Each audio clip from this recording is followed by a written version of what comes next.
السلام علیکم اسٹوڈنٹس، آج کا ہمارا ٹاپک ہے پاکستان میں زرعی شعبہ کے مسائل۔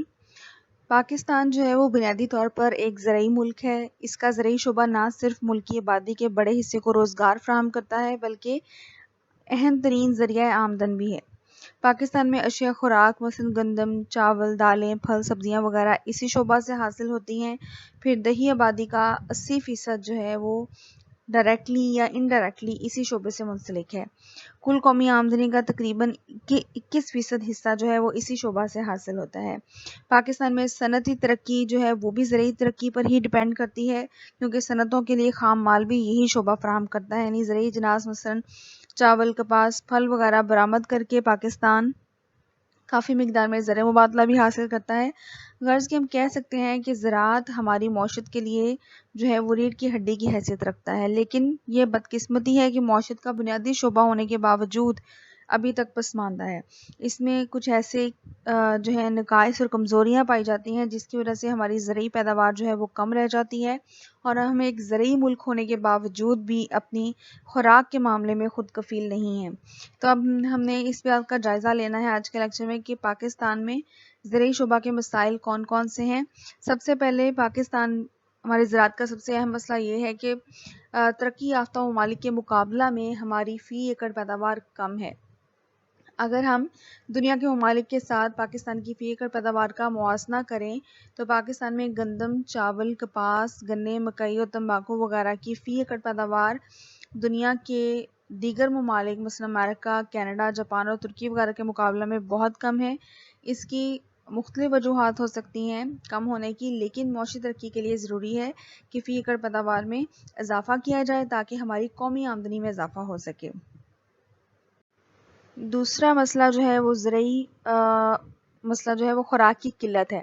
پاکستان میں اگرچہ 63% رقبے پر زرعی اجناس کاشت کی جاتی ہیں، لیکن اس کے باوجود بھی چونکہ آبادی میں تیزی سے اضافہ ہو رہا ہے تو خوراک کی قلت جو ہے یہ مسئلہ ابھی تک درپیش ہے پاکستان کو۔ 1966 میں یہ مسئلہ انتہائی نازک صورتحال اختیار کر گیا تھا جب حکومت کو 100 کروڑ روپے کا غلہ درآمد کر کے ملکی ضرورت کو پورا کرنا پڑا۔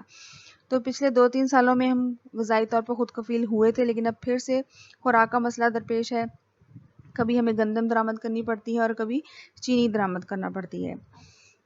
تو اس کی اہم وجوہات جو ہیں خوراک کی قلت کی وہ سیلاب ہیں، بہتر بیجوں کی کمی ہے، فصلوں کی بیماریاں ہیں، خوراک کی ذخیرہ اندوزی ہے، پیداوار کے جو تخمینے ہیں وہ غلط ثابت ہو جاتے ہیں، پھر اسمگلنگ کر دی جاتی ہے، دوسرے ممالک کو بیچ دی جاتی ہیں۔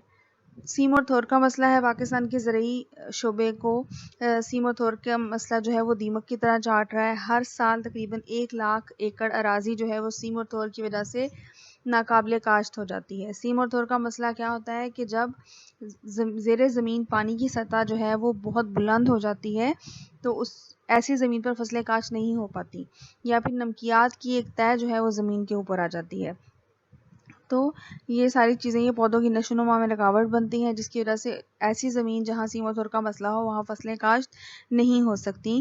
تو اس وجہ سے پاکستان کی بہت ساری زمین ہر سال ناکارہ ہو جاتی ہے۔ پھر پاکستان میں آبپاشی کی سہولتیں بھی ناکافی ہیں۔ زیر کاشت رقبہ جو ہے پاکستان میں اس کا 2/3 حصہ بارانی ہے، کہ اس علاقے میں بارشوں کے اوپر دار و مدار ہے آبپاشی کا۔ آبپاشی کی سہولتیں جو ہیں وہ میسر نہیں ہیں، تو اگر مناسب مواقعوں پر بارش نہیں ہوتی یا کبھی ضرورت سے زیادہ ہو جاتی ہے تو یہ دونوں صورتیں فصلوں کو نقصان پہنچاتی ہیں۔ اور 1/3 حصہ رقبہ پر جو ہے پاکستان کے نہریں ہیں، ٹیوبل اور کنووں اور کاریزوں وغیرہ کا نظام ہے آبپاشی کے لیے، لیکن یہ ذرائعی ضرورت کے مقابلہ میں بہت کم ہے۔ پھر جو ہمارے نہریں ہیں وہ جو ہے ابھی تک کچی ہیں، پکی نہیں ہیں، تو بہت سارا پانی جو ہے وہ ضائع ہو جاتا ہے، زمین کے اندر ابزارب ہو جاتا ہے، اور اسی وجہ سے سیم اور تھور کا مسئلہ بھی ہوتا ہے۔ پھر ہمارا جو اراضی کا نظام ہے، ملکیت جو ہے اراضی کی، وہ نظام جو ہے وہ بھی ناقص ہے، اس کی وجہ سے بھی بہت سارے مسائل ہوتے ہیں۔ ہم پاکستان میں ایک طرف تو بہت بڑے بڑے ذمہ دار ہیں جو خود شہروں میں رہتے ہیں اور ان کی ہزاروں ایکڑ زمین جو ہے وہ مزارعین کاشت کرتے ہیں۔ پھر مالک اور مزارعین کے مابین جو ہے وہ تعلقات اچھے نہیں ہوتے، وہ اتنی دلچسپی سے کام نہیں کرتے، پیداوار پر توجہ نہیں دیتے، جس کی وجہ سے پیداوار کم ہوتی ہے۔ اور دوسری طرف جو چھوٹے چھوٹے کاشتکار ہیں جو دلچسپی کے ساتھ کام کرتے ہیں لیکن ان کے پاس زمین کے قطعات اتنے چھوٹے ہیں کہ وہاں جدید طریقہ کاشتکاری کا وہ اختیار نہیں کر پاتے. پھر ان کے پاس وہ غریب ہونے کی وجہ سے سرمایہ کم ہوتا ہے، وہ اچھے بیج، اچھی کھاد وغیرہ استعمال نہیں کر پاتے، تو پیداوار اس وجہ سے بھی کم رہتی ہے. پھر سرمایہ کی قلت ہونے کی وجہ سے بھی زرعی شعبہ جو ہے سرمایہ کی قلت ہونے کی وجہ سے زرعی شعبہ جو ہے وہ بھی اس میں بھی مشکلات کا سامنا کرنا پڑتا ہے کہ ہمارا کاشتکار بمشکل اپنی بنیادی ضرورت کو پورا کر پاتا ہے، وہ بچت نہیں کر پاتا بلکہ مقروض رہتا ہے. ٹھیک ہے، اور جب وہ اپنا قرض اپنی زندگی میں اتار بھی نہیں پاتا، وہ قرض آگے اس کے وارثوں پر منتقل ہو جاتا ہے. تو مالی وسائل کی کمی کی وجہ سے وہی چیز کہ وہ عمدہ بیج، کھاد اور جدید آلات خریدنے کے قابل نہیں ہوتا، اس کی استطاعت نہیں رکھتا. تو یہ ساری چیزیں پیداوار میں اضافے کا باعث بنتی ہیں. جب وہ یہ نہیں کر پاتا تو فی ایکڑ پیداوار کم رہ جاتی ہے اور زرعی شعبہ پسماندہ رہتا ہے. پھر پاکستان کے اندر وراثت کا قانون اس طرح کا ہے کہ زمین وارثوں میں تقسیم در تقسیم ہوتی چلی جاتی ہے. ٹھیک ہے، تو اسے پھر غیر معاشی قطعات کہا جاتا ہے کہ جب زمین کے جو ٹکڑے ہیں وہ بہت حصوں میں تقسیم ہو کر چھوٹے چھوٹے ٹکڑے جو ہیں وہ ہر شخص کے پاس رہ جائیں، تو اتنی چھوٹی زمین پر جس کے پاس 2 ایکڑ زمین ہے یا 3 ایکڑ زمین ہے، وہ اس کے اوپر جو ہے ہیوی مشینری کو استعمال نہیں کر سکتا، جدید آلات کا استعمال نہیں کر پاتا. تو ہمارے ہاں وراثت کا قانون اس طرح سے ہے کہ آگے سے آگے تقسیم ہوتی چلی جاتی ہے تو رقبہ بہت کم رہ جاتا ہے، زمین جو ہے بکھراوٹ کا شکار ہوتی ہے، یا آگے یا تو پھر وہ سارے ان قطعات کو ایک علاقے کے رہنے والے لوگ اپنی زمین کو جوڑ لیں. وہ جوڑنے سے مراد یہ ہوگی کہ سب اپنی جو جن کی ساتھ ساتھ زمین ہے وہ اس پہ ایک ہی فصل کاشت کریں، پھر اس پر وہ ہیوی مشینری کا استعمال کر سکتے ہیں. لیکن پاکستان کے اندر اس چیز کے بھی کوئی انتظامات نہیں ہیں.